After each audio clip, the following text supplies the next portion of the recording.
tocado, Senhor, nesse estudo, nesses ensinamentos. Quero agradecer toda a equipe do plano espiritual que está nos orientando com a sua permissão, Mestre Jesus, é claro. Pedir o reforço para cada um de nós presentes, Senhor. Que possamos estar compenetrados mesmo. Todos os irmãos possam sentir o benefício, o socorro, a ajuda que nós recebemos todos os dias. Muito obrigado, Mestre Jesus, por mais essa oportunidade. Com esta prece, pedimos dar por iniciada a reunião do estudo do Livro dos Médiuns da noite de hoje, na tua paz e harmonia. Que assim seja. Então, pode ir lá. Já está gravando? Pode ir lá, Ana. Livro Caminho, Verdade e Vida, Negócios. E ele lhes disse: Por que procuráveis? Por que procuráveis? Dos negócios de meu pai? Em Lucas, capítulo 2, versículo 49. O homem do mundo está sempre preocupado pelos negócios referentes aos seus interesses efêmeros. Alguns são existência das bolsas.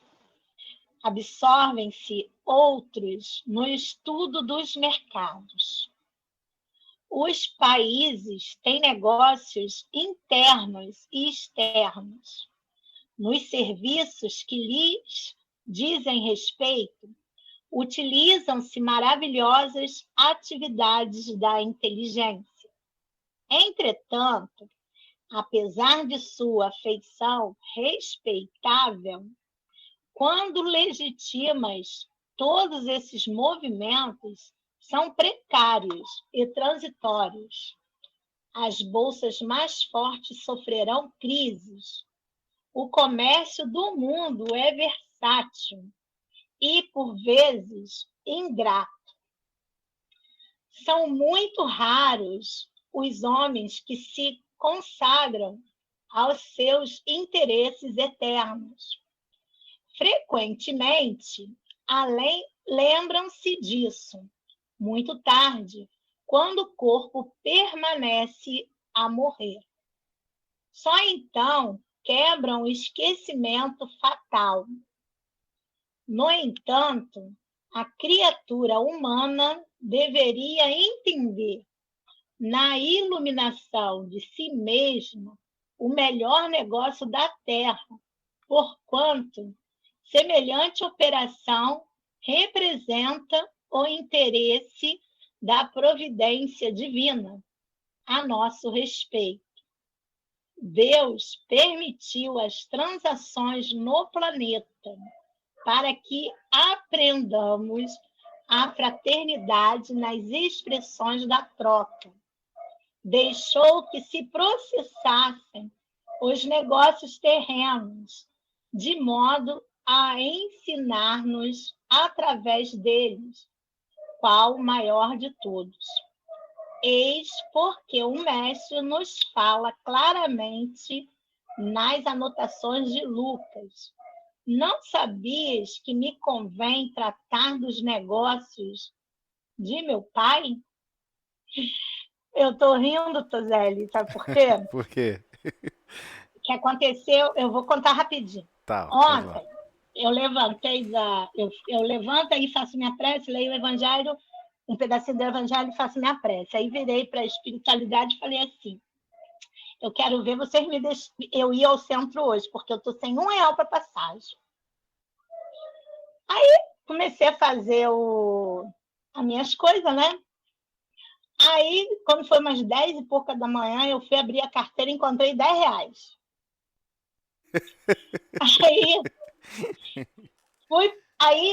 Eu tenho carona de Luciane, mas Luciane nem sempre pode ir. Então, a Luciane foi, eu fui e voltei de ônibus. Aí gastei R$5. Aí, quando foi hoje, meu filho apareceu aqui e me deu uma carona. E quando eu fui vir, Dona Maria me deu uma carona. Sabe quanto que eu tô? R$ 5. Nisso que eu vou, nisso que eu vou para o centro com meu filho e o meu neto de 3 anos, ele me pergunta assim, a gente estava conversando, não tinha nada a ver. Para que você quer dinheiro? É. As crianças captam, né? As crianças captam as orientações, né? Aí ele virou para mim e depois perguntou assim, para que você quer comprar coisas? Aí agora você me bota para ler negócios. Pois Fica a é. mensagem aí que a espiritualidade vai sempre agir. Conclusão, Sim. mais de, acho que uns 15, 16 anos no centro. 15 anos, mais ou menos. Acho que é 15, 14 anos no centro. Eu nunca deixei de ir por falta de dinheiro de passagem. É isso aí. Alguém quer falar alguma coisa a mais? Ana, se quiser também falar mais, por favor, me interrompa, tá? Não, é tudo. Depois Então dessa. tá, então tá bom. É, eu só queria começar fazendo um destaque, né? Porque as pessoas podem levar a mal Emmanuel quando começa a ler esse texto. Parece que Emmanuel está criticando as pessoas, né? Mas não é isso. Geralmente nós temos uma reação defensiva meio esquisita, né? Nós queremos nos defender para manter a nossa postura, seja ela adequada ou não para a nossa consciência. Por que eu estou querendo dizer isso? Porque o versículo foi muito claro, né? O versículo é muito forte e é de uma passagem que o Lucas também não conseguiu capturar totalmente. Lucas, vamos recordar, Lucas não é contemporâneo do Cristo. Lucas está anotando, fazendo anotações do que os outros discípulos e outros que estiveram ao contato com o Cristo. Então ele não conviveu diretamente com o Cristo, né? Então Lucas não captura 100%. Aonde você vai achar esse texto bem descrito, bem elaborado, é no livro Boa Nova, que eu sou um fã de carteirinha, eu escuto quase todo dia. Minhas filhas ficam até me zoando, brincando comigo, porque eu gosto de ouvir muito aquela radionovela e tem aquela vinhetinha, né, aquele início em em todos os capítulos, né? Então elas já até sabem a vinheta de cabeça, repetem, ficam implicando comigo. Mas por um bom motivo, é claro. Mas ele fala sobre isso de uma maneira muito bela, né? E justamente no momento de desabafo de um dos apóstolos, falando, né, da dificuldade que tudo que ele sentia, da frustração. Eu acho que eu já até compartilhei com vocês esse áudio, mas se precisar eu compartilho de novo lá. Justamente o, um dos apóstolos comentando, né, da dificuldade que ele sentia na vida, como tudo é difícil, e quando os negócios não vão bem, como ficar feliz sabendo que os negócios não vão bem. E Jesus pega e explica para ele, mas quando os negócios não vão bem, não é mais um grande motivo para você observar quais são os seus reais negócios aqui na Terra, né? Quais são os reais objetivos para com o Pai, né? Então, Jesus estava sempre tentando apresentar sentimentos novos. Isso que é muito importante, a gente gravar e assimilar. A forma como a gente sente a vida é estranha, não é natural, é não natural. Espíritos superiores que estão espalhados por toda a galáxia, nós somos a lanterna, tá, gente? Ah, por que eu não consigo achar vida em outros planetas? Porque nós somos a lanterna. Nós somos os últimos dos últimos dos últimos, né? Nós não temos facilidade de perceber, porque nossos sentimentos ainda estão muito engessados, empedrados. Se a gente quer construir alguma coisa, a gente só constrói com princípio utilitarista para nós mesmos, né? Para que seja usufrutuário para nós mesmos. Ah, vou desenvolver uma ideia que só eu vou me beneficiar. Então, sempre focado no egoísmo, sempre focado em situações extremamente complexas para a nossa consciência. Então, chega um momento, e Emmanuel comenta assim, o homem do mundo está sempre, por isso que eu quis destacar aqui o sempre, tá? Ele não está discutindo a preocupação, os negócios, o trabalho em si. Ele está discutindo é a forma como a nossa consciência fica impregnada com relação às atividades. Então, alguma coisa não funciona perfeito. Aí a pessoa continua remoendo, repensando, retrabalhando a ideia. Não, quanto mais eu me dedicar, melhor vai sair. Mas qual sentimento você está animando? Você está tentando cavar ideias, esquecendo que quem é o germinador de todas as ideias são sentimentos. Talvez você não esteja sentindo a vida em equilíbrio, como que alguma coisa vai se propagar em equilíbrio. E eu não estou aqui afirmando que os negócios da Terra, os negócios materiais, eles vivem em equilíbrio. Não vivem em equilíbrio. Nós não pensamos no próximo quando desenvolvemos um novo negócio. Alguém não começa uma empresa, um negócio, uma atividade, pensando no próximo, pensando numa coletividade. Vamos chegar nesse momento. Vai chegar um momento em que todos nós, quando retornarmos à Terra, vamos ficar surpreendidos. Todas as vezes que nós vamos nos perguntar, caramba, como é que eu não senti a vida assim antes? Como é que eu não senti o próximo como sendo o ponto mais próximo que eu posso encontrar Deus? A maioria fica dizendo que o ponto mais próximo para você encontrar Deus é dentro de você mesmo. Não está totalmente errado. Só que Deus não funciona de forma sozinho. Ele não vive isolado. Ele vive em comunhão com toda a criação. Ele vive em equilíbrio, em harmonia com toda a criação. E ele aguarda que a gente desenvolva esse mínimo equilíbrio, essa mínima harmonia. E para isso existe toda a criação, que não é simplesmente para nos servir. Muitos de nós percebemos a vida de uma forma estranha. Achamos que tudo que existe de criação é para nos servir. A gente acha que pode chegar, viajar para Marte e começar a perfurar Marte, porque eu quero ver se tem petróleo lá, eu quero ver se tem ouro, quero ver se tem isso, tem alumina, eu quero ver se tem algum metal precioso que eu possa vender aqui na Terra. Mas ele está pensando nele mesmo, em enriquecimento para si mesmo. Então, esses projetos no futuro não existirão mais. Então, eu não estou aqui também, igualmente, falando mal das atividades de negócio, muito pelo contrário, elas são essenciais. Na verdade, se nós pararmos para observar, nós dependemos 99% de outras almas. A maioria aqui não sabe construir um celular, a gente não sabe fabricar, a gente não tem os componentes, a gente não sabe fazer processador, a gente não sabe programar programas, mas todo mundo usa o celular. Muito feliz por poder pagar e não ter que se estressar com isso. Ninguém aqui vai plantar nada. Eu não vejo ninguém que preocupado, meu Deus do céu, acaba logo esse estudo, porque amanhã eu tenho que acordar 3 da manhã, que eu tenho que correr para fazer um plantio e cuidar de uma outra terra. Ninguém está preocupado, ninguém está preocupado mais com isso. Passou essa preocupação. Então, começa a surgir um vazio existencial. As pessoas começam a sentir um grande vazio existencial. Não tem desafio.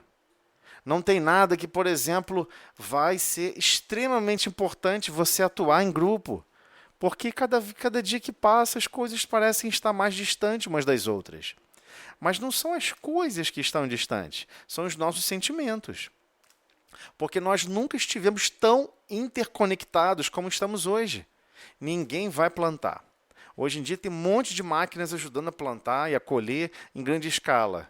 Senão, teríamos bilhões de pessoas passando fome e indo a óbito por falta de comida. Hoje o planeta possui 8 bilhões de almas encarnadas e hoje o planeta produz 22 a 23 bilhões de recursos alimentares capazes de alimentar 23 bilhões de pessoas. O que acontece é o desperdício, o que acontece é a parte dos negócios, você segura a colheita, você segura a distribuição para poder fazer preço, regular preço. Não estamos entrando aqui no mérito de certo e errado, não é isso. Ninguém que vive realmente o Consolador prometido, vive o cristianismo mais puro, aquele que quer ser realmente o espírita cristão, ele está preocupado em ficar julgando entre certo e errado. Ele sabe que tudo é treinamento. Pessoas podem estar errando, mas é um treinamento. Essas almas estão reencarnando para um treinamento. Ninguém enxerga alguém pensando, fulano é ruim, fulano não presta, fulano é mau. Não, ele executa o que a consciência dele quer executar e o que ele acredita que vai trazer felicidade para ele. E não tem ninguém pulando na frente. Você não vê Deus proibindo, você não vê Jesus proibindo. E tem muitas coisas que nós não podemos fazer, a gente sabe disso. Você não pode sair daqui de repente para Júpiter. Eu quero ver como é que é a vida lá em Júpiter. Durante o sono, eu vou me deslocar aqui e vou para Júpiter. Não, você não vai. Você não tem autorização para isso. Você não tem nem condições de perceber quem está lá, mesmo você fora do corpo físico. Então, essa ideia de liberdade é, de certa forma, equivocada. Nós não somos exatamente 100% livres, não existe isso. Agora, com relação ao que cada consciência resolve operar e resolve escolher, nós somos 100% livres. Mas por que utilizar 90% do tempo com interesses efêmeros? É disso que ele está falando. E eu tenho falado várias vezes sobre exatamente essa página, quando eu comento que o dia possui 24 horas, a semana possui 168 horas. Não sei se vocês lembram dessa continha. Eu fiz essa continha com vocês aqui ao vivo. Eu faço de novo, não tem problema. Adoro fazer conta. Conta é uma coisa muito legal. Então tá aqui, ó, 24 horas por dia. Se eu multiplicar por 7, quantas horas eu tenho na semana? Eu tenho 168 horas. Aí alguém pode falar assim, poxa, mas eu fui no Galileia, eu fui não sei aonde, eu fui na outra reunião, eu estou buscando, eu participei de tal reunião, eu participei de tal disso. Nossa, que incrível, sua consciência está buscando.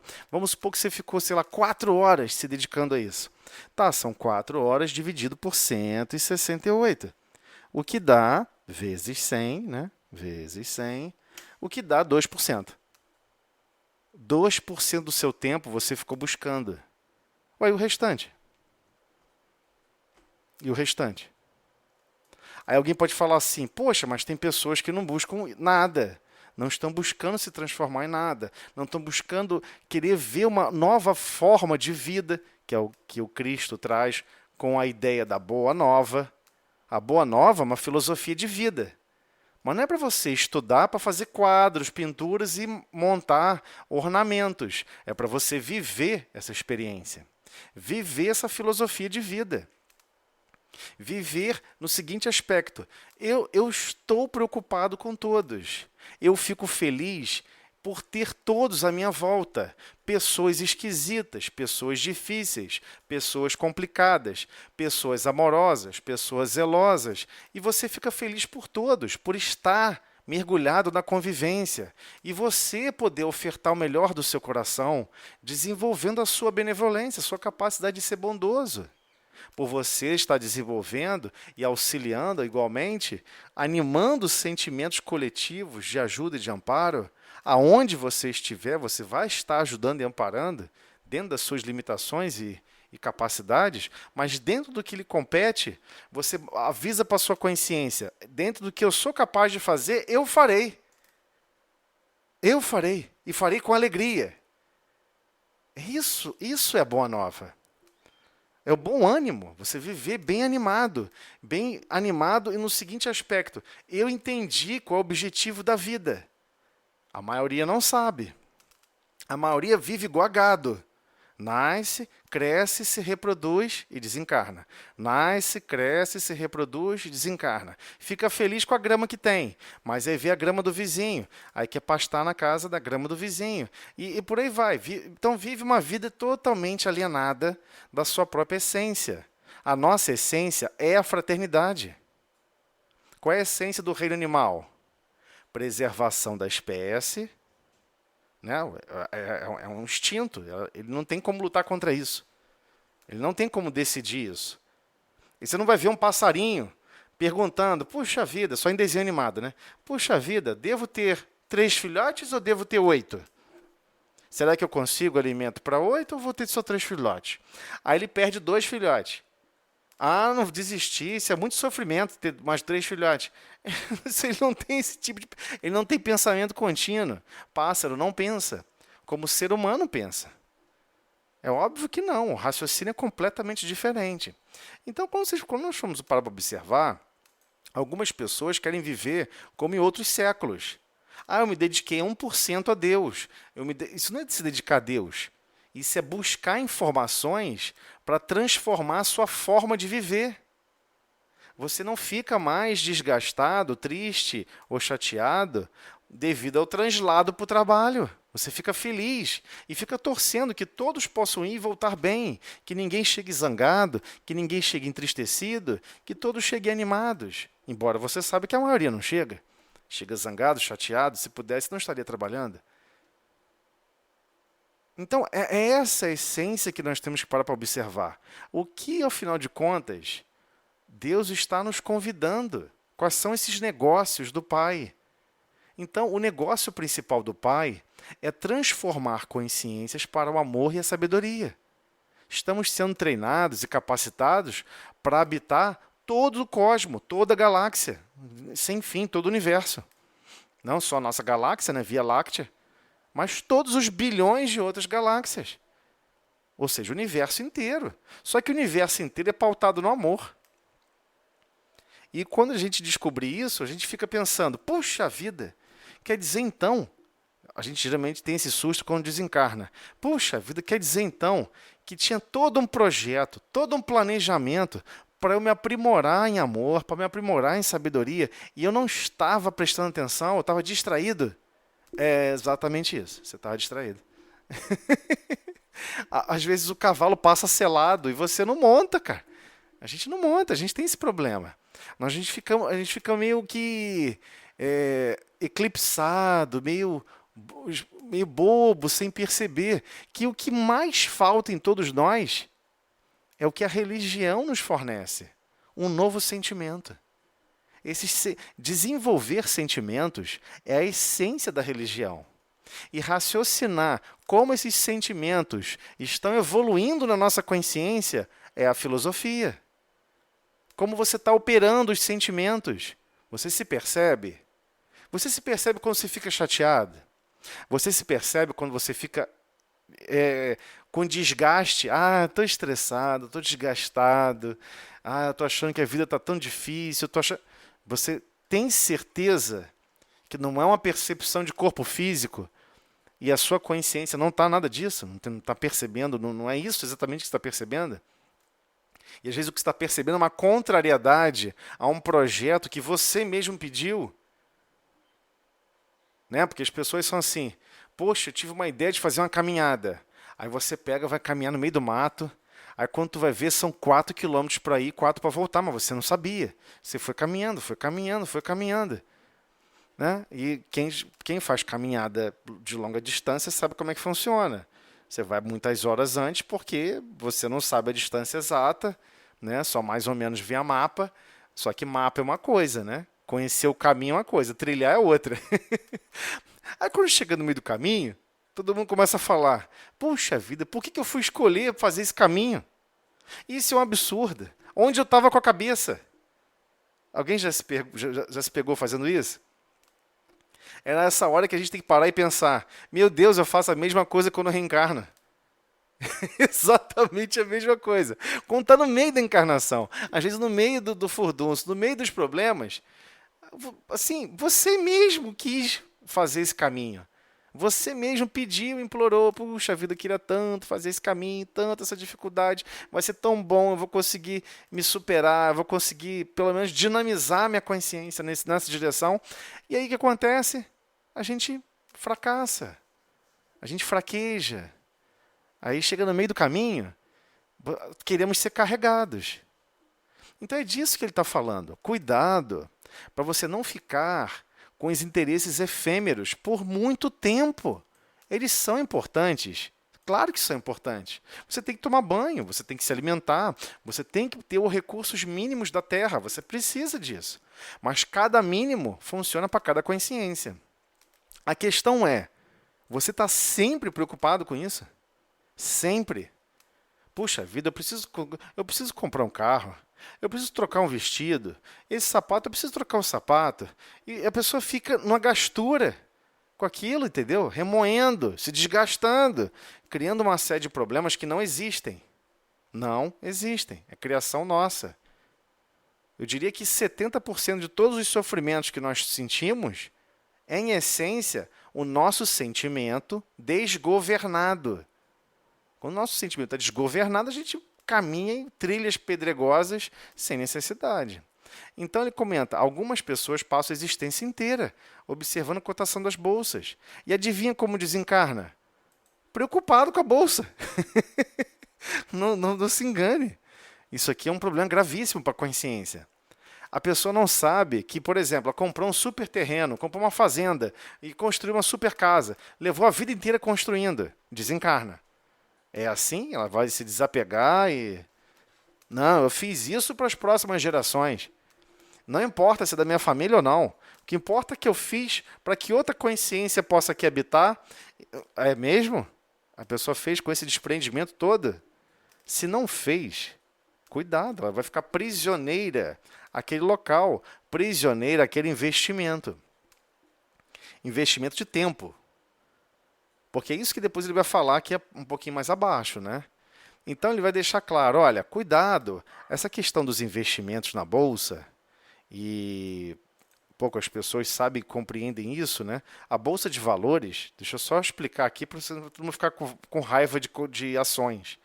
Toda empresa, quando ela vai se desenvolvendo, chega uma hora que ela precisa captar recursos como se fosse assim, mais sócios.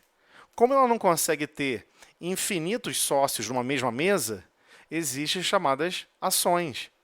Então, o que acontece? Você chama pessoas do público geral para ser sócio da sua empresa. Vamos lucrar juntos. Vamos nos desenvolver juntos. É um princípio coletivo, é um princípio de uma ideia coletiva. Então, algumas pessoas investem em certas empresas e deixam o investimento lá por 10, 20, 30 anos. E ver quanto que as ações subiram. A empresa, teoricamente, ela vai evoluindo em torno desses anos, né? Tem empresa, por exemplo, no Japão, que existe há 500 anos.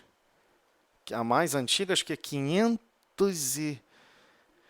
Ai, meu Deus, não lembro agora. 520 e poucos anos. São empresas as mais antigas do planeta. Então, o que acontece? Essas ações, quando se torna SA, significa uma sociedade anônima, os sócios, existe o sócio, né, que vai comandar a empresa, né? São os sócios que sentam na mesa, que é o chamado conselho diretor, mas existe aqueles outros sócios que eles só estão absorvendo o que a empresa está melhorando de valor de mercado que ela está piorando, porque ela gera dividendos. No fim do ano fiscal, o lucro geral é dividido com todos, de forma proporcional. Né? Não é de forma igual. Né? Tem pessoas que colocaram milhões e milhões, não vai conseguir ter um dividendos igual quem botou, sei lá, 5 mil reais. Não faz sentido. Mas, enfim, você recebe um dividendo proporcional. E por que eu estou explicando isso? Porque a própria ideia desses negócios interligados por bolsa de valores, eles são propostas coletivas. Ele está deixando claro, olha, a minha empresa não consegue avançar sem captação de recurso. E qual é a promessa? Que a empresa vai crescer, vai prosperar, vai gerar recursos para todos e todos vão se beneficiar. Então, todos que compraram ações se beneficiam junto com a empresa. Essa é a ideia central. Né? Então, aqui condenando bolsa de valores. A questão é, como que a sua consciência vai lidar com isso? Porque existe uma outra forma de funcionar a parte de ações. Você pode comprar quando as ações estão baratas. E ela fica a valor mais alto. É a chamada especulação. Você fica naquela correria de compra e venda, compra e venda. E sempre Quando surgiu um pouquinho, uma vantagem aqui, uma vantagem lá, aí de repente você perde dinheiro, mas de repente você ganha e você fica nesse frisson. E o problema desse frisson é que ele toma a tua vida. É isso que ele está falando. Você fica para sempre prisioneiro a isso, né? Então ele deixa claro, os países têm negócios internos e externos. Nos serviços que lhes dizem respeito, né, desses países, desses negócios, né, que estão sendo desenvolvidos, utilizam-se maravilhosas atividades da inteligência. Incrível, você vai se desenvolvendo. Você não tá. Olha só, quem reencarna, acabou de reencarnar, não tem esse negócio de que eu não estou me desenvolvendo intelectualmente. Estamos sempre nos desenvolvendo. O que é mais difícil para cada um de nós nos desenvolvermos não é a parte intelectual. O mais difícil, o que mais agarra tudo, é a parte dos sentimentos. Porque toda ideia parte de um sentimento. Toda ideia parte de um sentimento. Se nós não temos um sentimento bem orientado, as ideias não fluem como deveriam. É uma essência que não sou eu que estou inventando. Está no livro Pensamento e Vida. Emmanuel explica esse detalhe, que a origem dos nossos pensamentos surgem do conforto e da base de sustentação da nossa consciência, que são os nossos sentimentos. Ok? Então ele continua. Entretanto, apesar de sua feição respeitável, quando legítimas, vamos supor que é muito respeitado, tudo direitinho, a pessoa está ali se dedicando para amparar aquela atividade de negócios internos ou externos num certo país, todos esses movimentos são precários e transitórios. Então, hoje existe lá um negócio, né? Sei lá, a pessoa começou um comércio de importação e exportação. Nossa, vi uma ideia incrível. Vou começar a comprar e vender da China camisas que brilham no escuro. Dando aqui um exemplo bobo. Aí a pessoa compra, vende, uma explosão de negócio, de vendas. Pô, beleza, cresceu o processo. Ele vai acabar um dia. Vão surgir mais concorrentes. E ele vai chegar até um ponto de estabilidade.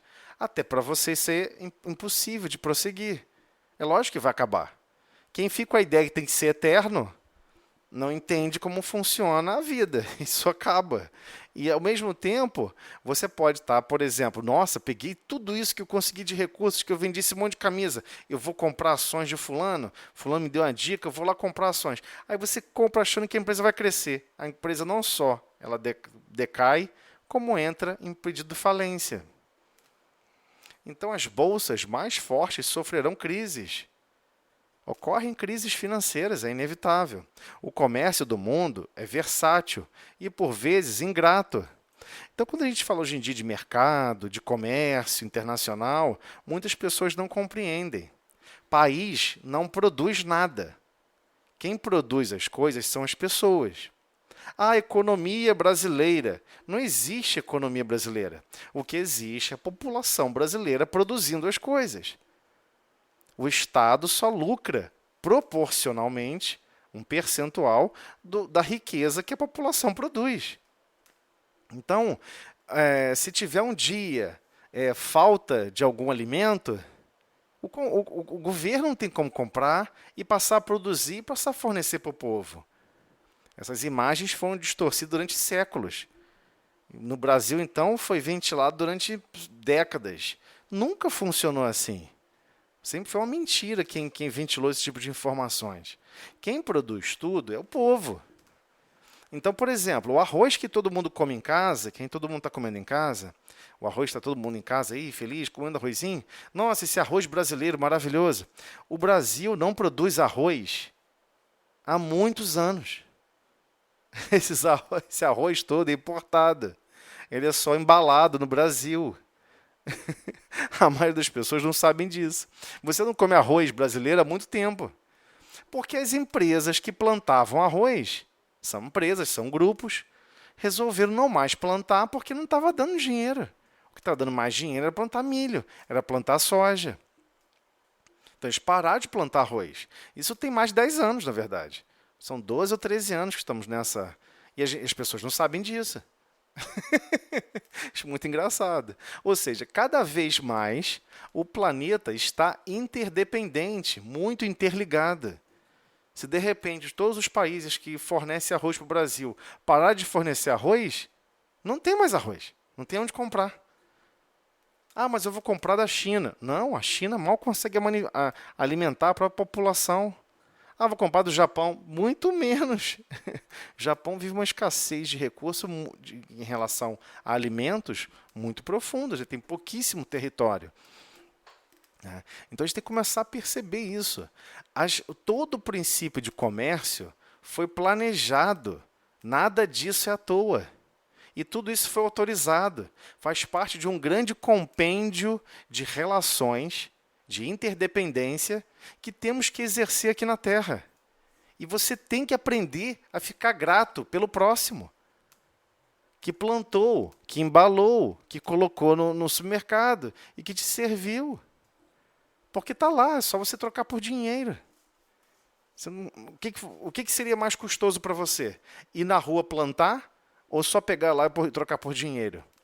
É óbvio que o valor que está lá alocado na prateleira é irrisório, perto quanto custaria para você mesmo, se você fosse pensar no seu tempo, nas suas habilidades e quanto tempo levaria para você produzir arroz. É lógico que ali sai muito mais barato você pegar já pronta. Literalmente pronto, não precisa descascar o arroz, não precisa fazer nada, ele está pronto, é só você pegar e botar numa água fervendo, acabou. Joga água para dentro do alimento, ele está cozido, acabou. Se puder, bota um alho, né, um temperinho, pá, fica muito bom. Então, a gente tem que começar a perceber isso. Somos interdependentes. Não porque os franceses, não porque toda a humanidade é interdependente. A gente não pode imaginar o contrário. Existem países da Europa que importam absolutamente tudo. Eles não possuem capacidade de produzir nenhum tipo de alimento. Nem cenoura, nem manga, não tem fruta, não tem legume, não tem nenhum tipo de grão. Nada, zero. Nativo. É tudo externo. Ah, mas eu ouvi falar de alguém, de hortaliça. Pô, mas é horta, né? Hortaliças são hortas. É uma horta e é fácil de cultivar. Você pode até ter um lugar fechado e produzir, o ambiente é propício para isso. Mas tem lugares na Europa que no inverno, infelizmente, né, toda a plantação sucumbe, né, não suporta a temperatura. Então, as bolsas mais fortes sofrerão crises. O comércio do mundo é versátil e, por vezes, ingrato. Aí o que acontece? Você vê várias pessoas se suicidando, cometendo suicídio, porque perdeu dinheiro na bolsa. Porque, nossa, eu perdi todo o dinheiro da minha vida, o que vai ser da minha vida? Sério? A sua essência, você tem certeza que a sua essência é esse conjuntinho de matéria? Então, a gente precisa despertar para os verdadeiros valores. Então, ele comenta, são muito raros os homens que se consagram aos seus interesses eternos. Homens aqui é homem e mulher, né? Não está falando homens no sentido de seres humanos. São muito raros aqueles que reencarnam na condição de seres humanos e que realmente se envolvem e se preocupam com seus interesses eternos. Meu Deus, eu tenho que modificar minha forma de sentir a vida. E está preocupado em desenvolver amor, está preocupado em desenvolver fraternidade, está preocupado em desenvolver os sentimentos da caridade, benevolência para com todos, indulgência, ou seja, compreensão, tolerância com as imperfeições alheias e perdão das ofensas. Esse conjunto de sentimentos são justamente os instrumentos do amor. Sem crescer nesses sentimentos, você nunca vai amar nada e nem ninguém. Você só ama o seu trabalho se você manifesta esses sentimentos. Você só ama o seu cônjuge, né? ou o marido para a esposa para o marido, e a namorada para a namorada. Não importa se você tem essa capacidade e você tem essa predisposição a querer alimentar esses sentimentos. Se você não tiver predisposição de querer ser bondoso ou bondosa para com quem você convive, você não está tentando amar essa pessoa. Porque você não está demonstrando a sua essência, porque a sua essência é a fraternidade, a sua essência é o amor. Se Deus é infinito amor, infinita sabedoria, e você é filho de Deus, qual é a sua predestinação? Se tornar alguém extremamente desenvolvido em amor e sabedoria. Só que Deus não vai fazer por nós. Todos nós fomos criados simples e ignorantes, sem amor e sem nenhum conhecimento. E estamos galgando essa marcha incessante, uma escola que não termina nunca. Mas não essa escola psicótica da Terra, essa ideia de escola psicótica da Terra. A escola de Deus é uma escola de amor. E o Cristo veio mostrar isso para todos nós. Vocês entenderam todas as leis de forma errada. Foi isso que o Cristo veio trazer de início. Tudo que vocês estudaram, tudo que vocês se dedicaram, vocês entenderam errado. Porque vocês não estão desenvolvendo sentimentos para entender Deus. Não tem como entender Deus e sentir a Deus sem transformar os próprios sentimentos. Para de achar que Deus é perverso, para de achar que Deus pune, que Deus é isso, que Deus é aquilo. Deus é infinito amor e sabedoria. E Ele não cria leis automáticas para ficar punindo as pessoas. Isso é teoria do karma, lá do pessoal dos indianos, que eles se sentiam altamente complexados porque foram degradados, né? Sofreram degredo vindo de capela. É como eles se sentiam. Né? Eles se sentiam que foram mergulhados em corpos animalizados, né? Viviam em locais onde ele queria se alimentar, ele só parava de frente para uma estrela, pegava a radiação do sol, é por isso que vem a ideia do Superman, né? Quem criou a ideia do Superman é dessa época aí. Essa galera aí dos exilados de capela. Então, quando ele se estica o corpo ao sol, fecha os olhos, ele absorve aquela radiação, não precisa se alimentar, não precisa comer, não tem dente, não tem intestino. Não tem, eles não tinham isso. Por que vocês acham que os egípcios, quando chegaram aqui na Terra, começaram a botar um monte de estátua com um monte de cabeça de animais? Porque eles se sentiam altamente animalizados. Eles olhavam para um cachorro e viam um monte de dente. Aí ele botava a mão dentro da boca dele e via dente canino. Via os mesmos tipos de dente que o animal. A gente que gosta de se sentir especial não se sente assim tão próximo do animal. E é claro, a gente é muito distante, espiritualmente falando, dos animais. Mas do ponto de vista biológico, se compararmos, por exemplo, com mamíferos ligados à parte mais próximos dos macacos, a gente fica impressionado. A similaridade é impressionante.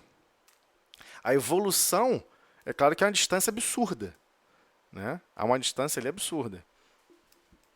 Mas temos que compreender que é assim que eles se sentiam. Eles se sentiam como se tivessem sido arremessados como fosse uma grande punição.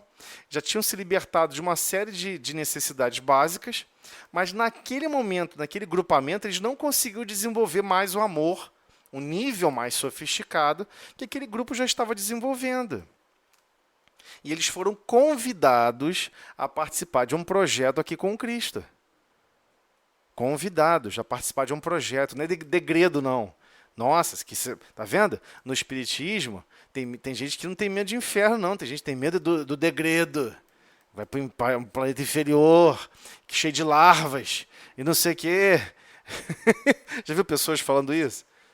Eu fico assim, cara, mas não entendi, como assim? Se eu enviar você então, você sabe fazer alguma coisa? Você sabe construir... Ah, já sei, você sabe construir um gerador elétrico. Você sabe construir a roda. Você sabe construir um carro. Então, por que eu vou te mandar para um planeta inferior? Para você perturbar o pessoal lá? Você não vai ajudar em nada lá.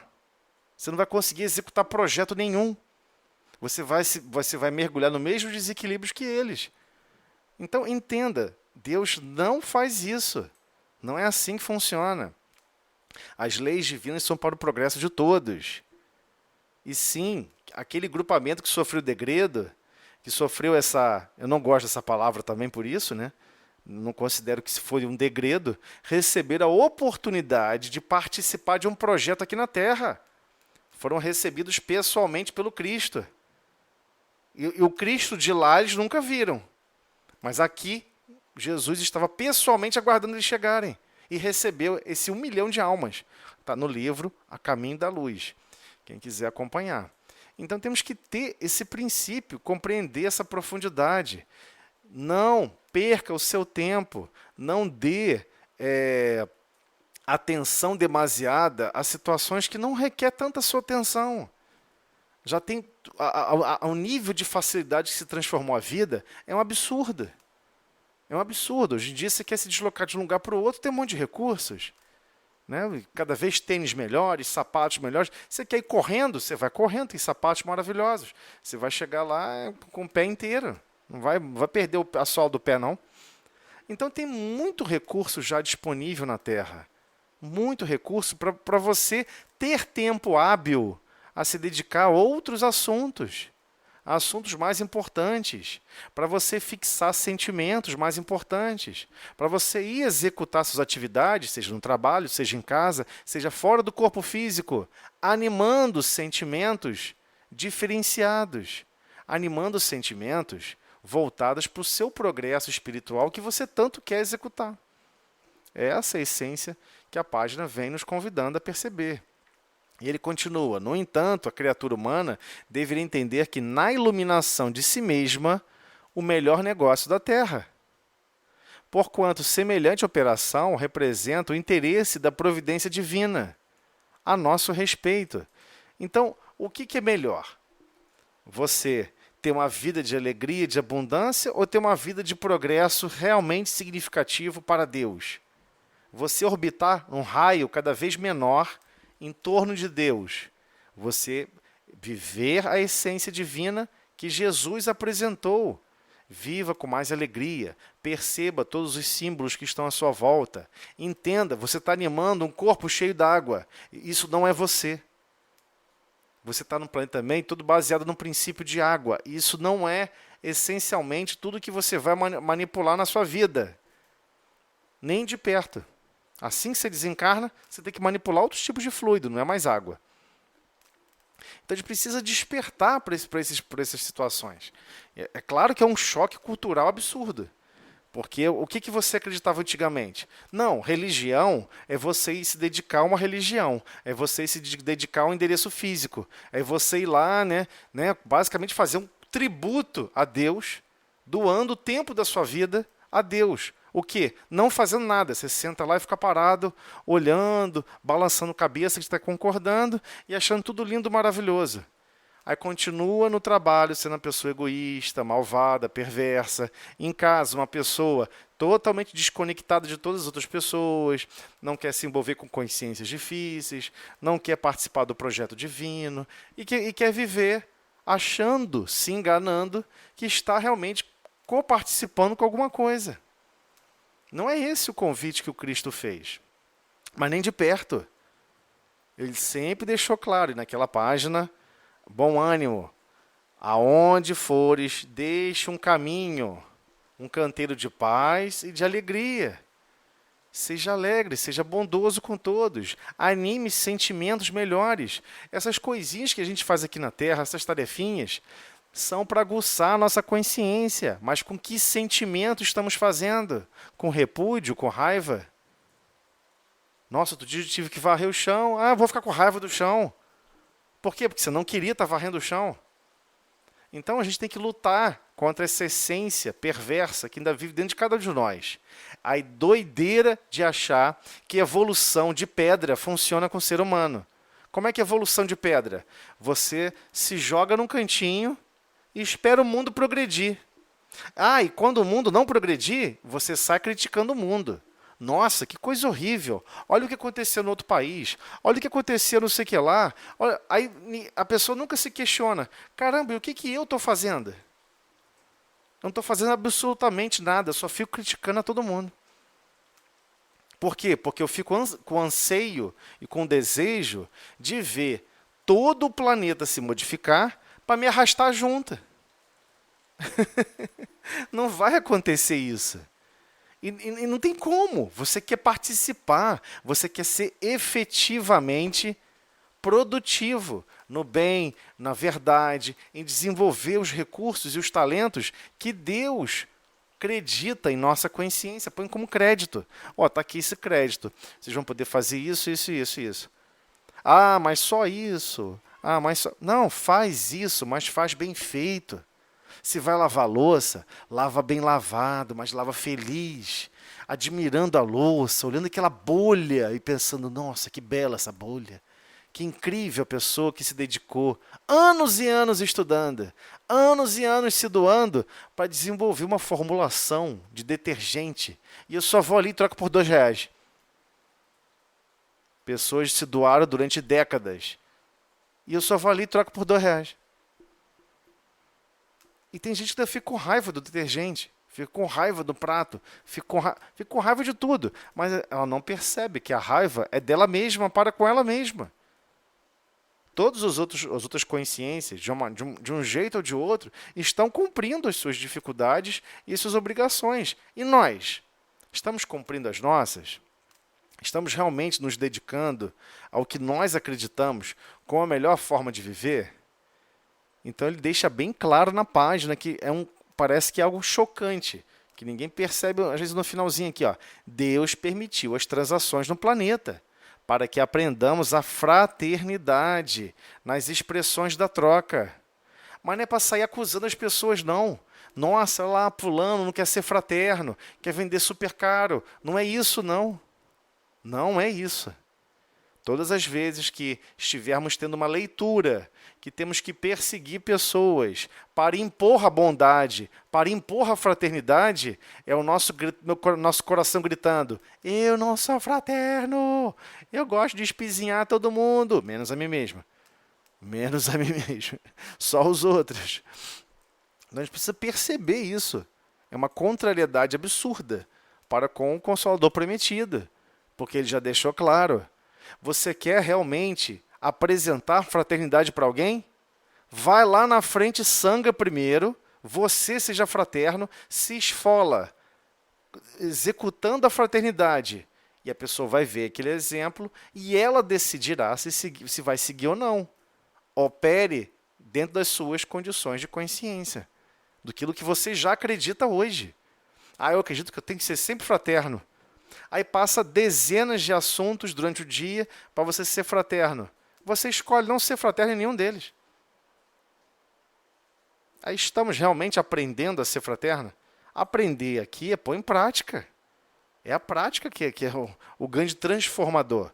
Você vai treinar, treinar, treinar, treinar. Na teoria? Não, na prática. Nossa, eu vou tentar fazer uma bondade para fulano. Você vai ver que vai dar errado. Por quê? Porque nós não temos sentimentos sublimados a imaginar e perceber a melhor forma de agir e reagir. Reagimos às vezes mal com a reação do outro. Então, Deus permitiu esse processo todo para que a gente possa compreender essa interdependência proposital, foi planejada. É um projeto de convivência. Mas eu queria tanto me desenvolver, ficar com muito recurso financeiro, para nunca depender de ninguém. Você está na contramão. Você acabou de virar o vetor do progresso para o lado oposto. É o contrário. Deixou de se processassem os negócios terrenos, de modo a ensinar-nos, através deles, qual o maior de todos. Então, o maior de todos os negócios, qual é? São os negócios que estão ligados ao Pai, ligados a Deus. Bem, gente, a hora aqui passa muito rápida. Eu vou iniciar uma nova sala e mando o link para vocês, tá ok? Mas é isso aí, pessoal. Temos o mais complexo de todos os negócios a tratar, né? O progresso nosso e de todos que estão à nossa volta, né? Aí alguém quer falar alguma coisa, perguntar alguma coisa? Eu acho que a André quer falar alguma coisa. Eu senti que a André quer perguntar. André? Não quero perguntar nada, quero mexer com a Ana, que essa história de lavar louça é para nós duas. Haja nossa. E agora é tudo com amor. Mas é para todos nós. Toda vez que eu lavo louça, eu lembro de você. Mas para e pensa só. Tudo que é recurso repetitivo na Terra, olha, você vai ter que tomar banho até seu último dia de encarnação. Ou até alguém dar banho em você, né? Caso você não consiga. Mas você não pode ficar sem tomar banho. Você não pode ficar sem escovar o dente. Você acha mesmo que isso não foi planejado? Não foi de propósito? Então nós animamos a vida à nossa volta do que e isso acaba pesando para a gente, né? Quando a gente sente que está pesado, porque a gente está cansado, porque a gente está fatigado, não é a fadiga com relação à atividade em si. Não tem nada a ver com lavar a louça. A louça não pesa, a louça não vai pegar fogo e vai arrancar as pedras do seu dedo. A louça, quando você acabar de lavar, você não desencarna logo em seguida. Ela não vai explodir, vai tirar a sua vida. Você vai perder um braço. Não vai acontecer nada disso. Só que, de certa forma, você fica com aquela ideia que você deveria estar fazendo outra coisa. E não essa tarefa que você acha que você já superou. A gente acredita que já superou quase tudo aqui da Terra. Ah, essa tarefa, isso já está resolvida. Ah, essa outra tarefa, isso está resolvido. Isso eu já sei fazer. Já sabe fazer. A questão não é saber fazer. A questão é saber fazer por amor e com amor. Você sabe fazer tudo com amor. Você sabe fazer, por exemplo, vai no local de trabalho, tem uma tarefa de trabalho que de repente você já animou um sentimento de desprezo por aquela atividade. Você consegue ir até lá e ter um sentimento de amor pela atividade, de amor por todos que estão convivendo contigo? É esse o desafio. O desafio é transformar os sentimentos exercendo pequenas tarefas extremamente limitadas. Por que extremamente limitadas? Você não está lavando uma louça que daqui a 20 minutos vai impactar em 30 mil pessoas. Não tem nada disso. Aquela louça só impacta em você e mais algumas pessoas que estão na sua casa. Mas imagina quando você tiver que fazer alguma coisa que vai impactar em 30 mil pessoas. Né? Se a gente não conseguir, nesse treinamento da Terra, colocar o nosso coração, focar os nossos sentimentos, a executar por amor e com amor o que estamos realmente pretendendo fazer, e são pequeninas tarefas, se nas pequeninas a gente não alcançar essa grandeza, não temos como dar conta das grandes tarefas, dos grandes desafios, que por vezes vão impactar em milhões de pessoas. Porque todos nós estamos vinculados uns aos outros. Achar que existe fora de Deus e fora do próximo é uma ilusão profunda. Construída, né? Construída, orquestrada. Esse ideal vem sendo ventilado no planeta Terra há séculos. Mas isso é a marca da besta, né? Uma das marcas da besta. Ele vai desconstruindo a sua essência, tentando desconstruir a sua percepção do todo, a sua percepção dos sentimentos mais puros. Porque a besta é um sentimento, não é uma pessoa, não é um espírito. Né? É difícil estudar o Apocalipse por isso, né? Já que Apocalipse significa revelação, onde Jesus explica para João, né? Na ilha de Patmos. E engraçado, né? Vocês sabem o que significa a palavra Patmos? Ilha de Patmos. Patmos significa o destruidor. Olha que incrível. A ilha de Patmos significa, o nome Patmos significa o destruidor. Ou seja, João ficou lá trancafiado naquela ilha, né, como punição, porque ele sobreviveu a uma série de tentativas de assassinato e não deu certo. Então colocaram lá para ele não sobreviver, porque ninguém havia sobrevivido. E ele sobreviveu. Só que mentalmente, e do ponto de vista de sentimentos, do ponto de vista de consciência, ele tinha que entregar a consciência dele. Né? Isso dá para lembrar muito bem uma passagem da vida de... esqueci o nome dele agora. São Francisco de Assis. Pronto, São Francisco de Assis, recordei. Então, São Francisco de Assis, uma vez, estava muito entristecido, que as coisas já não estavam indo muito bem, as pessoas não queriam viver aquela simplicidade mais profunda e queria desenvolver sentimentos mais profundos de fraternidade, de união. E a coisa começou a descambar, né? Os grupos começaram a se descambar e tal, a coisa ficou meio esquisita. E ele, uma vez, fazendo prece, né? Orando a Jesus, Senhor, eu não sei mais o que doar de mim mesmo, eu já doei meu tempo, doei minha vida, doei meu corpo, doei tudo para o Senhor. E aí surge uma voz retumbante e profunda na consciência dele: dá-me, Francisco. Por quê? E é engraçado de perceber isso, né? Pô, uma consciência que você acha que já ama profundamente. Mas ele tem um amor profundo por ele mesmo, pelos ideais que ele construiu, pelas experiências que ele propagou, né? E a gente tem que entender que isso é o princípio mais estranho de vaidade que pode surgir em nossa consciência. Você fica vaidoso porque conseguiu é, reencarnar e passar uma vida de provações e de privações. Nossa, eu consegui isso, os outros não estão conseguindo. E você fica feliz porque você conseguiu. Mas o objetivo não é você. O objetivo é o coletivo. É você se importar mais com os outros, né? Pedir, buscar e bater. Né? São as 3 exigências, né? As 3 obrigações que nós temos para, primeiramente, para conosco, para com o próximo e para com Deus. Então nós esquecemos que nós temos uma última obrigação para com o Pai. Quando você foi lá e bateu a porta do Pai pedindo tarefa, pedindo trabalho, é para você chegar e dizer como é que vai usar as ferramentas, dizer como é que vai funcionar. Isso aqui foi o que assumi, deixa comigo, Deus, vou fazer do meu jeito e vai dar certo. Não. Não é assim que funciona. Quando você bate a porta de Deus, você é humilde o suficiente para tentar cumprir da melhor maneira possível a vontade de Deus e não a sua. Né? Então, todos aqueles sentimentos que Francisco de Assis ficou animando, de tristeza, porque ninguém estava seguindo mais, aquela simplicidade, é que ele queria que as pessoas realmente seguissem, porque ele estava empreendendo daquela forma. Ele queria que as pessoas seguissem, porque tudo bem, estava tudo preocupado, achando que era melhor, e que as pessoas deveriam realmente exercer o melhor, e cumprir o melhor. Claro que ele estava pensando no melhor de todos. Só que o melhor de todos não são os mesmos caminhos que você percorreu. Não existe isso. Não vão ter 2 almas que vão percorrer os mesmos caminhos. Não tem como.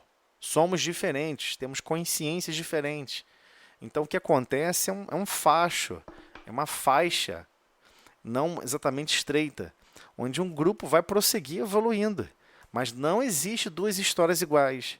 Não existe. Então, o Francisco de Assis, quando recebeu essa comunicação praticamente mediúnica, ele entendeu, né? Dá-me Francisco. Dá-me esse ideal que você acredita que você tem que impor para o outro. Mesmo impor o bem. Você não deve impor o bem. O bem, ele deve sublimar como um perfume de uma flor. Você não vê a flor se balançando. Ei, cheira aqui, volta a correr atrás de você, hein? Você não vê a flor fazendo isso, né? Então é muito complexo a gente entender sentimentos que a gente ainda não tem. E eu estou falando sinceramente, a gente ainda não tem. A gente está trabalhando esses sentimentos, dia após dia, semana após semana. Mas se a gente ficar simplesmente vivendo a teoria e os conceitos materialistas, não, eu só vou ficar feliz se eu trocar esse sapato. Só vou ficar feliz se eu tiver aquele carro. Então tá bom, então você está buscando ainda brincar de Lego. Tá igual a criança brincando, tentando brincar de coisinhas da terra. Só que esse não é o objetivo. Você não bota uma criança para brincar de Lego, para ela brincar de Lego até os 80 anos de idade.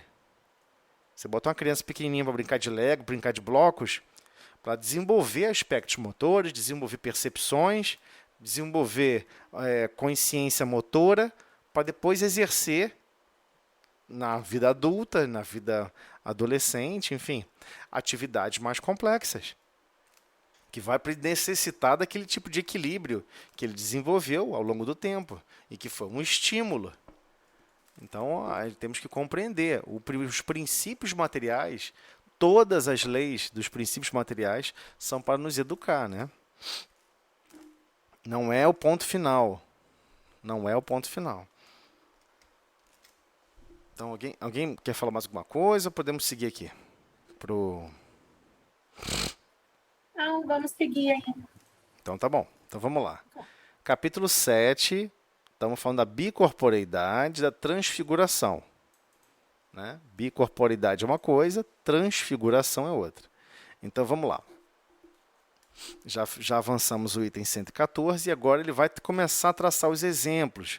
Lembra que ele comentou? Citaremos apenas alguns exemplos de que temos conhecimento pessoal e cuja exatidão podemos garantir, sendo que a todos é possível registrar outros análogos, consultando suas próprias reminiscências, suas próprias lembranças. Né? Exatidão aqui de ser certeiro, ser realmente certeiro no alvo. Não está fora do alvo aí central, né? Então, item 115, vamos lá. A mulher de um dos nossos amigos viu repetidas vezes entrar no seu quarto durante a noite, houvesse ou não luz, uma vendedora de frutas que ela conhecia de vista, residente nas cercanias, mas com quem jamais falara.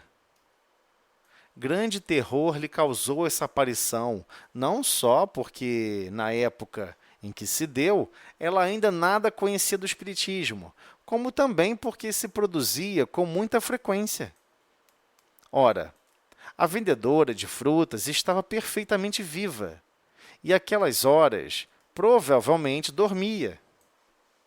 Assim, enquanto na sua casa seu corpo material repousava, seu espírito, com o respectivo corpo fluídico, ia à casa da senhora em questão. Por que motivo?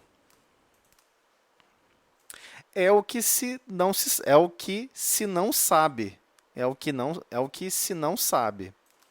Diante de fato de tal natureza, um espírita iniciado nessa espécie de fenômenos ter-lhe-ia perguntado. Kardec sempre joga o nível alto, né? Você dá de cara com um espírito na sua casa, andando não sei o quê, você reconhece que é um espírito saiu da rua, você tem a sensação, pode até acreditar que a primeira reação qual é? Pô, essa pessoa desencarnou, né? Você não acredita que ele está emancipado do corpo físico e que vai aparecer para você durante o sono. Então Kardec vai e coloca, não, mas quem é espírita mesmo, quem já está familiarizado com essa parte, teria perguntado, o que traz você aqui nessas cercanias? Kardec sempre joga pesada, né? Disso, porém, nenhuma ideia teve a senhora. De todas as vezes, a aparição se eclipsava. Eclipsava no sentido de ir se esvaindo, né? E se desconstruindo lentamente, como fosse um eclipse do Sol, né? Sem que ela soubesse como. E de todas igualmente, após a desaparição, né?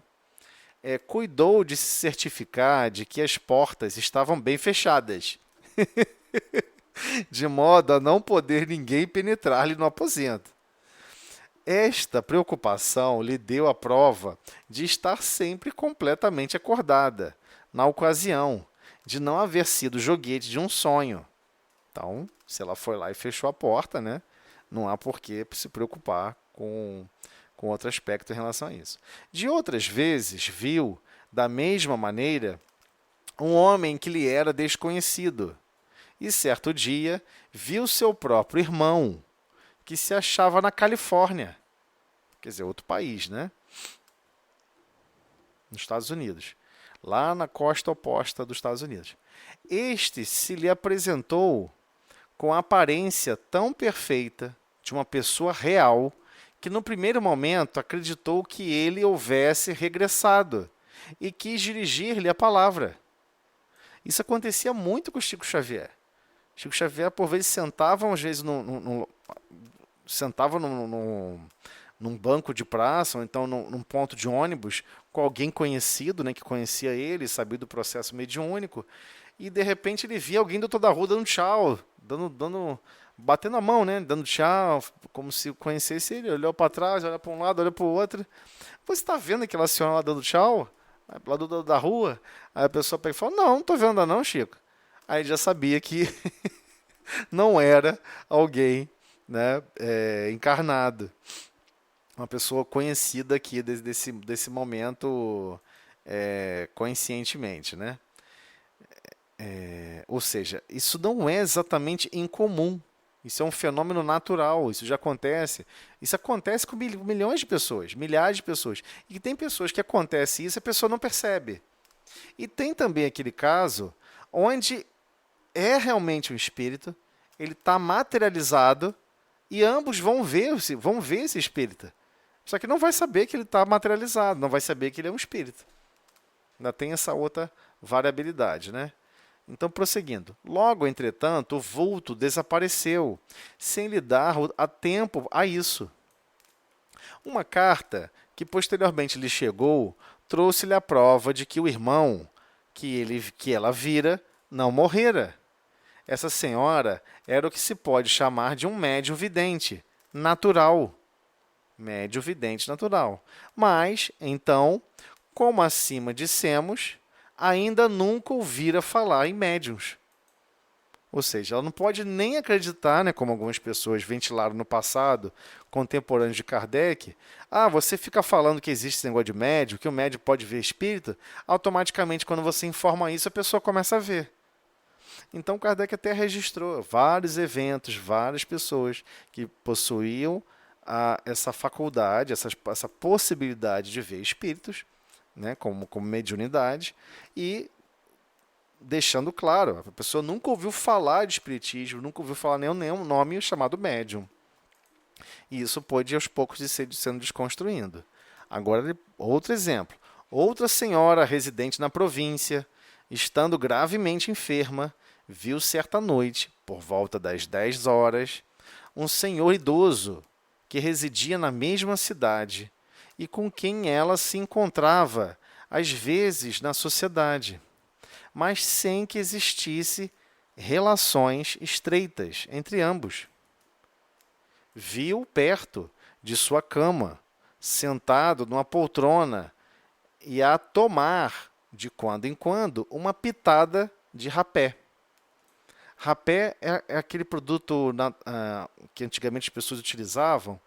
Eu sei que vai soar estranho, mas no século XVII, século XVIII, as pessoas pegavam o rapé, que é um produto químico, e esfregavam no nariz para espirrar, porque espirrar era chique.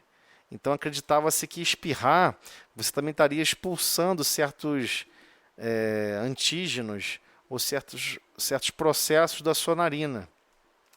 E você forçar o espirro era até bem visto. Nossa, que espirro belo que você deu. Atim, nossa, que atim bonita. Nessa época tinha isso aí. Não sei se vocês conheciam essa particularidade aí do passado. Então, viu de perto na sua cama, sentado numa poltrona e a tomar, de quando em quando, uma pitada de rapé. Tinha ares de vigiá-la. Surpreendida com semelhante visita, a tais horas, quis perguntar-lhe por que motivo ali estava. Mas o senhor lhe fez sinal que não falasse e tratasse de dormir. De todas as vezes que ela intentou, ou seja, tentou mesmo, né, dirigir-lhe a palavra, o mesmo gesto a impediu de fazê-lo. A senhora acabou por adormecer. Passado alguns dias, tendo-se restabelecido, recebeu a visita do dito senhor, mas em hora mais própria, sendo que dessa vez era ele realmente quem lá estava, encarnado.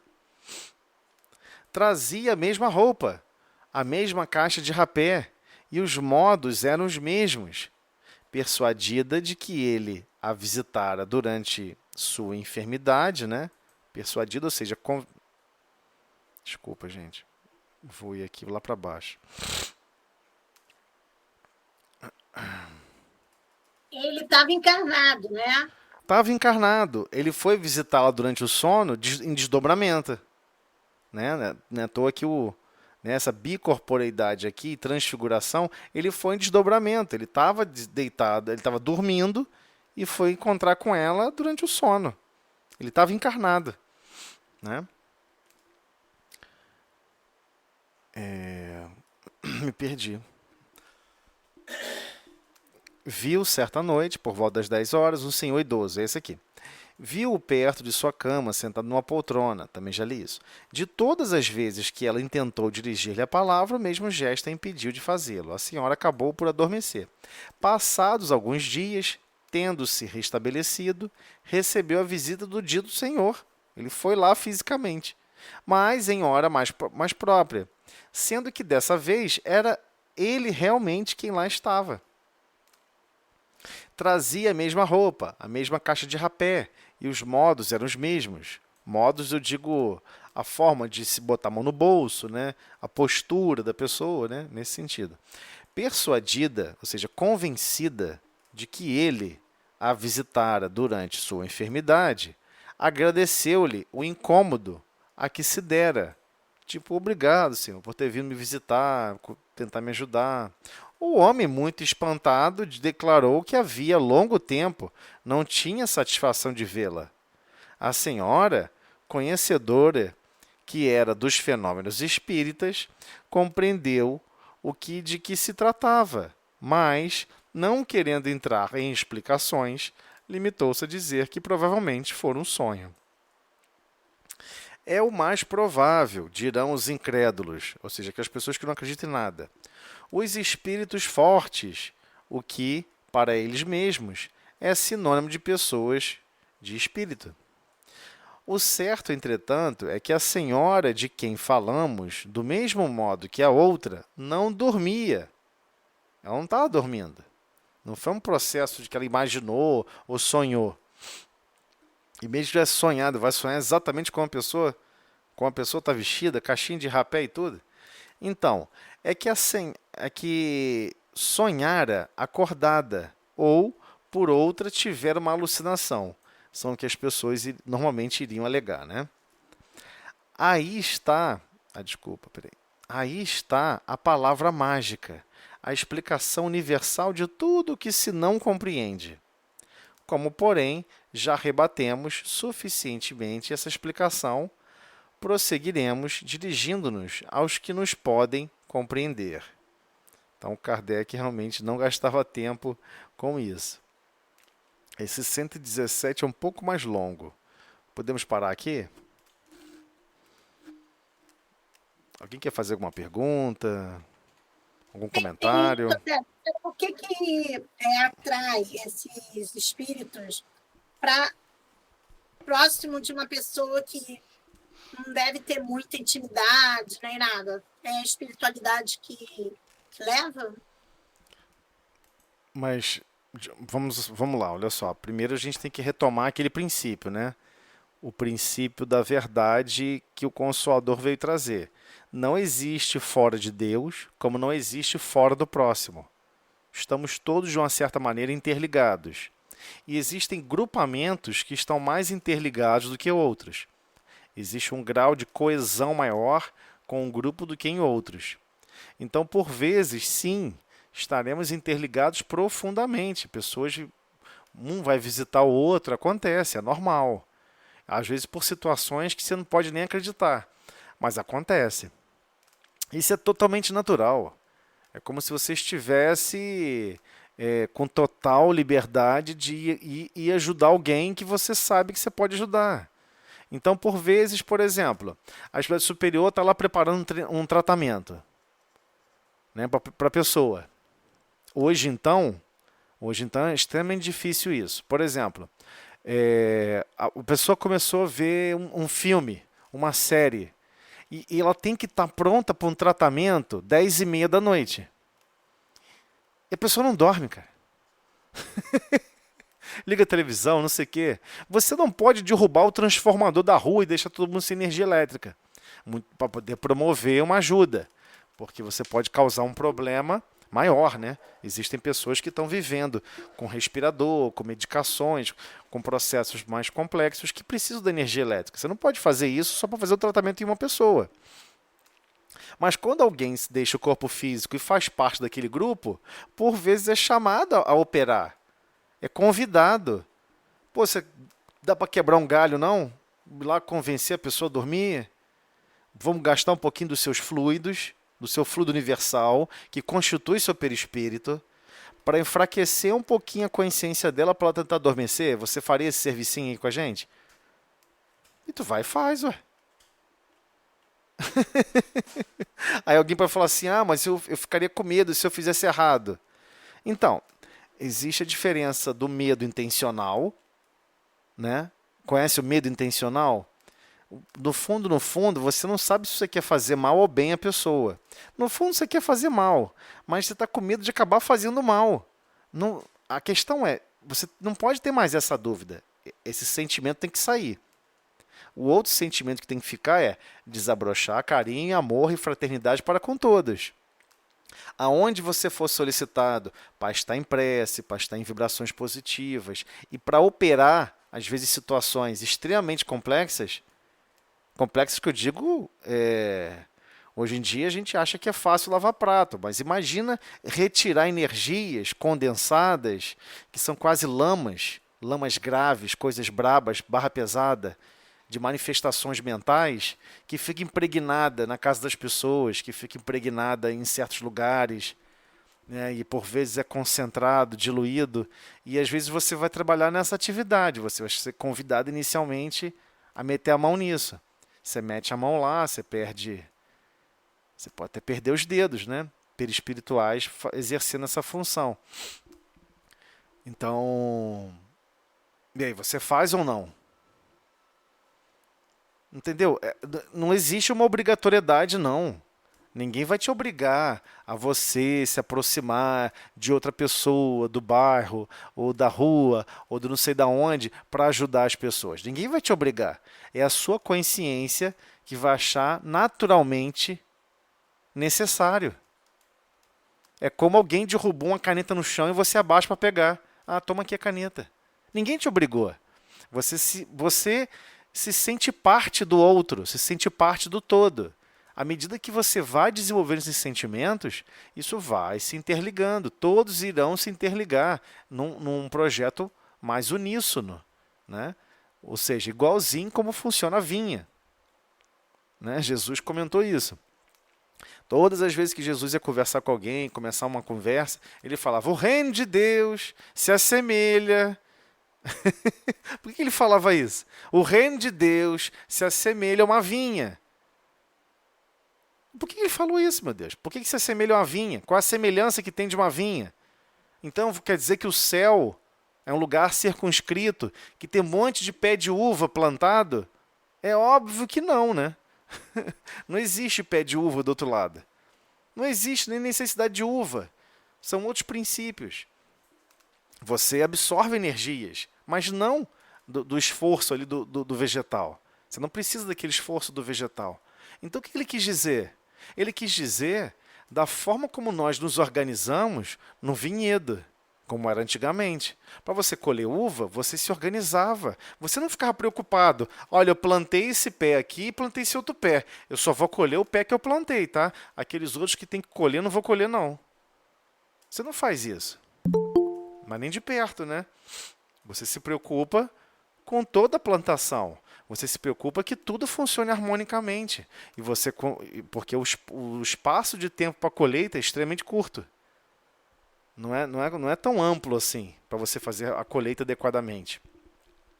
Então, você vai ter que se harmonizar com todos, cooperar com todos. Não é à toa que nas tradições antigas você observava, as pessoas iam cantando, iam sendo fraternas umas com as outras. Então as pessoas tinham isso na memória. Jesus sempre usou exemplos da memória de todos, da memória coletiva, da memória mais simples, coletiva, porque eles valorizavam aqueles momentos, eles valorizavam aqueles sentimentos.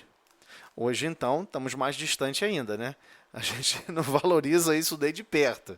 Se falar que tem que ir para o meio do mato para catar uva, você fala, pô, pelo amor de Deus, eu não. Isso cansa muito. E que não sei o quê. Aí você fala, não, mas vai ter um grupo, a gente vai cantar, vai ser maravilhoso, vai ser uma companhia maravilhosa, a gente se encontra na 4 da manhã. 4 da manhã? O que é isso? Então, ele estava falando dos sentimentos que cada um animava durante a colheita. De que cada um animava durante a vinha, quando estava na vinha. Porque às vezes a pessoa estava lá, Ela vinha de outro lugar, de outro terreno, né? Ela não tem nada a ver com aquela vinha. Ela não trabalha lá, ela não vai ganhar nada por isso. Mas todo mundo colaborava com a vinha, mesmo não pertencendo a ela. Entendeu? Você está se doando por alguma coisa. Ele tentou traçar exemplos. Olha, as pessoas vão estar ali colhendo. É igual alguém te chamar para virar uma laje de concreto. Poxa, mas a casa não é minha. A laje não é minha. Mas você vai lá e ajuda. Vai lá, ajuda e tal, vira o concreto, vai passando balde. Aquele multirão é a vinha. Isso é a vinha. Isso é a vinha. O que mais que você faz na vida comum da Terra, em que você faz com harmonia, com alegria, colaborando e cooperando para com todos, e não tendo nenhum benefício dessa tarefa. A tarefa foi para o todo, e não foi para você. Mas você ficou feliz em cumpri-la. Aí você está começando a aurir sentimentos do reino de Deus. O reino de Deus é um estado de espírito. Não tem nada a ver com o lugar circunscrito. Então, é óbvio que quando deixamos o corpo físico, à medida que vamos animando cada vez sentimentos mais nobres, mais puros, nós nos achamos compelidos a ajudar, compelidos a amparar, compelidos a socorrer, a se abaixar, a limpar, trocar um sapato de alguém, ajudar a cuidar de uma ferida, o que for necessário, o que for apontado. Porque, com certeza, onde ali existe uma necessidade, existem diversos espíritos amparando. Não existe ausência de trabalhadores já desenvolvidos aqui na Terra. Nunca existiu essa ausência. O que existe aqui na Terra é a ausência da participação do nosso mundo íntimo. A participação que Deus cumpre é perfeita. Que a espiritualidade acaba cumprindo é perfeita. A espiritualidade superior que eu estou falando, né? Agora, e a nossa? E a nossa participação? E o nosso contributo para com a vida, para com o todo? A pessoa só quer recolher e absorver. Tem certeza que você não tem nada a ofertar? Que você não consegue fazer nada por todos? Né? Sei lá, eu fiz um cachorro quente e tal, dele para uma pessoa que estava com fome. Você mesmo pode achar que não é uma grande coisa, mas para a pessoa que está com fome, é uma grande coisa sim. E você fez com alegria, fez com envolvimento real dos seus sentimentos. É uma experiência que, por vezes, vai te marcar por séculos. Porque você quis fazer algo a mais. E não tem nada a ver só com as limitações do corpo físico. Você não evolui só aqui. Quando está fora do corpo físico durante o sono, você continua operando. Sua consciência não para nunca. A questão é, o que você vai querer se debruçar e querer ofertar dos seus sentimentos, exercer para projetos coletivos? O que você quer fazer para projetos coletivos? Não pode nem falar que o céu é o limite, porque tecnicamente não existe céu, né? O planeta Terra está voando, sendo arrastado pelo Sol. Então não tem céu, o que tem é o absoluto do equilíbrio e da harmonia do Pai em relação a todo o cosmos. A questão é, como você quer colaborar para com tudo, para com todo esse processo? E nós queremos sempre colaborar, o que falta é nossa criatividade. Mas pede ajuda, pede amparo, diz que você quer bastante trabalho. Senhor, quando eu sair agora no sono, eu quero ir para lugares que tem muito trabalho, muita tarefa, muita complicação. Pede, porque você vai parar lá. Pode pedir, fica tranquilo. Mas depois não bota a culpa em mim, não. Hein? Vão surgir as necessidades. Então, automaticamente, para vários espíritos, é como se pegar uma caneta de alguém que caiu no chão. Não é diferente. Só que nós temos que ter esse sentimento. Esse sentimento tem que desabrochar da nossa consciência. Nós temos que bater no nosso coraçãozinho para cair esse monte de pedra, esse monte de areia, né? Para poder realmente resplandecer a nossa luz. Ah, mas eu não tenho muita luz, não. Ah, porque eu sou isso, que eu sou aquilo. Isso é uma desculpa que não funciona junto com o Consolador Prometido. Não funciona. O Consolador Prometido está te convidando para operar. Operar produzindo bem, operar produzindo a compreensão, operar produzindo sentimentos nobres, justos e belos, ligado à divindade, que é a nossa essência. A gente não pode mais fugir disso. Eu sei que é difícil. Isso não dá para falar numa reunião pública. Isso não dá para falar numa reunião de estudo com muitas pessoas. As pessoas não vão entender isso. As pessoas vão até achar que está estranho. Mas são todas essas orientações que o Cristo passa em detalhes para os apóstolos. Uma vez Jesus, está até no livro Boa Nova, chega para os apóstolos e tem uma conversa extremamente dura com eles. E diz claramente, olha, existem 2 cadeiras na sua consciência. Você tem que decidir em qual cadeira você quer sentar. Mas quando você sentar, né, cumpra o que você tem que fazer. Ou seja, eles estavam indecisos. Eles estavam naquela coisa também de achar que só tinha que ficar recebendo. Né? A relação divina é para você ficar recebendo. Ficar recebendo, todas as plantas da terra, almas se doaram para produzir e projetar cada uma delas. A ideia do perfume, manter ali uma ligação com as leis divinas, tudo deu trabalho. Nada foi à toa, nada assim, do nada surgiu. Não existe isso, tudo deu trabalho. Deus não manipula a matéria. Deus não manipula a matéria. Tudo o que você está vendo no universo, nas galáxias, organizado, foram bilhões e bilhões de almas que se doaram e trabalharam em nome do Pai. É essa a dimensão do projeto que a gente tem que começar a entender. E o que está faltando? Está faltando a nossa participação. Porque sem o nosso coração participando ativamente, fica em falta. Algo está em falta. Algo está defasado do projeto perfeito de Deus. Porque Deus planejou que todos os corações estivessem operando de forma harmoniosa, com os mesmos objetivos, para com todo e para com tudo. Esse é o grande desafio da nossa consciência, né? Marchar o processo evolutivo diante desses grandes projetos que desafiam a nossa consciência, desafiam os nossos sentimentos, desafiam profundamente quem realmente nós somos. E graças a Deus, você não quer ser a mesma pessoa que você foi ontem. Nossa, ontem eu fui assim, assim, assim, assado. Amanhã eu vou ser diferente.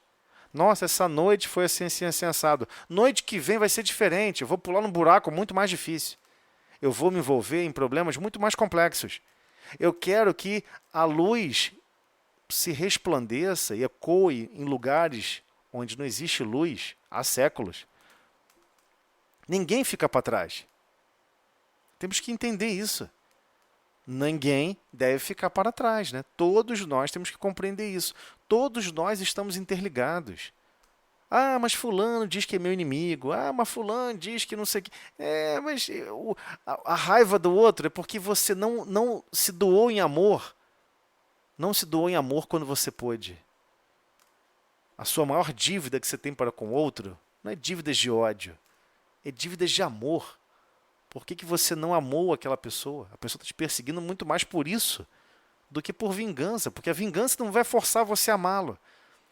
Mas ele sabe que alguma coisa ele perdeu com relação aos outros amores com que ele convivia e especialmente de você.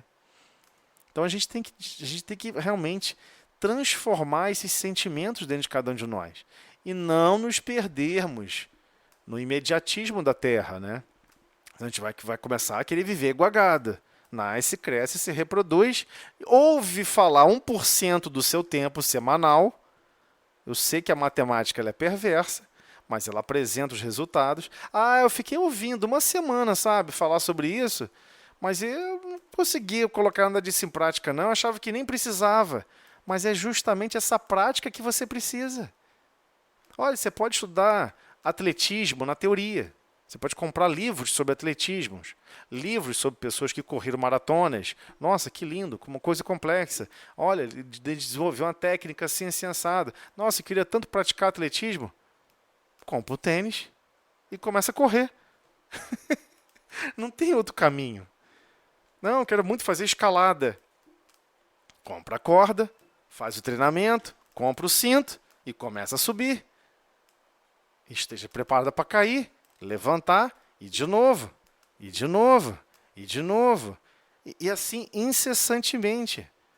É assim para tudo, né? Qualquer atividade, mesmo material. Ah, eu vou fazer aqui um bolo.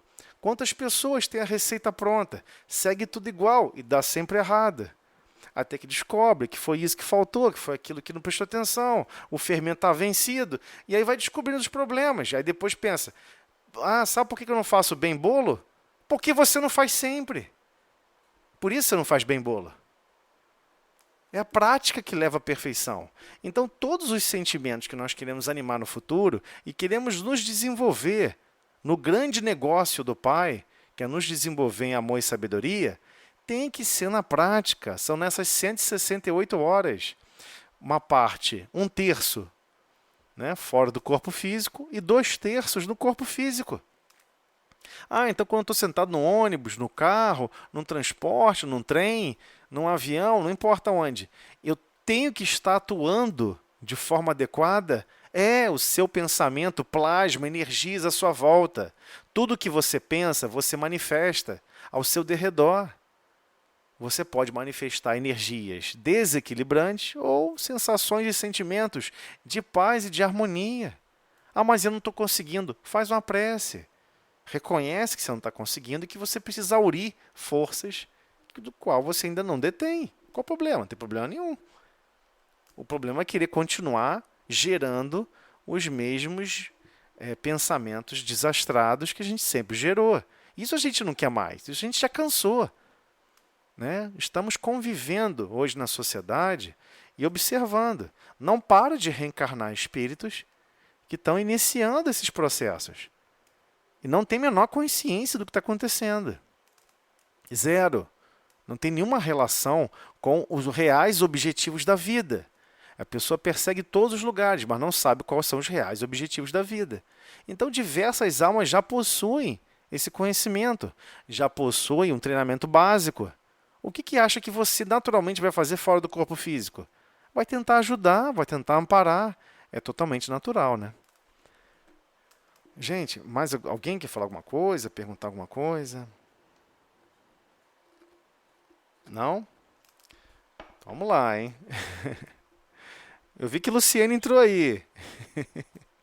Luciene? Tá podendo fazer a prece pra gente, Luciene? Ou tá enrolado aí?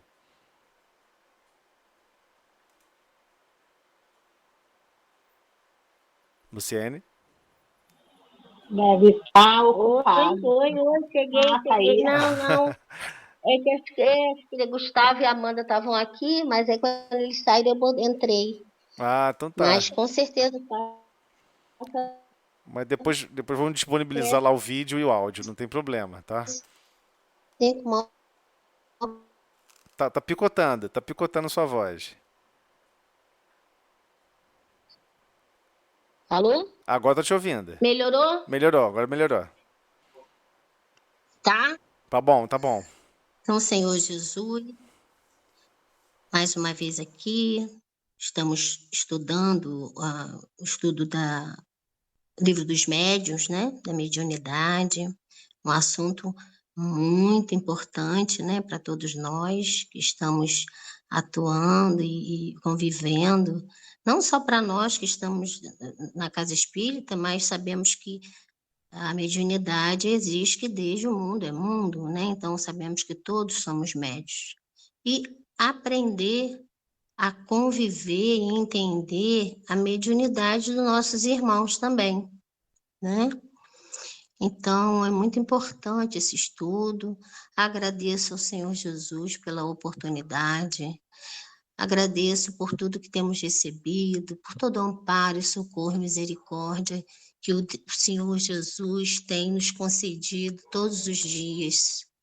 Muito obrigada, Senhor, por esses estudos e que possa permanecer por muitos e muitos anos, porque nós necessitamos muito ou irmos nos instruindo acerca da mediunidade, acerca da doutrina espírita, do Livro dos Espíritos, enfim, de toda a codificação.